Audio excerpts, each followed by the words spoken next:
நீ பேசுறது தப்புன்னு சொன்னா உடனே முறுக்கிக்கிற. விளங்காத ஆளுகிட்ட பேசி என்ன பிரயோஜனம்? நான் உன் காசு எடுக்கலமா. ஒரு குடிகாரன் பேசுறத நம்புறீங்க, சொந்த தங்கச்சி சொல்றத நம்பல.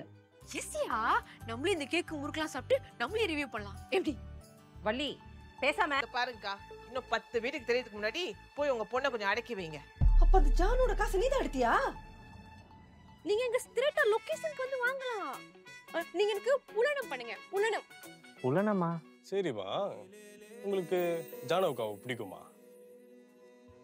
என்ன குறையா? இன்னும் ஒரு கார் கூட இல்ல. பழைய அசிங்க பிடிச்ச சட்டை. என்னாச்சு? இல்ல யாராச்சும் பாத்துட்டாங்கன்னா? ஜானு, நம்ம கோயில்ல இருக்கோம்.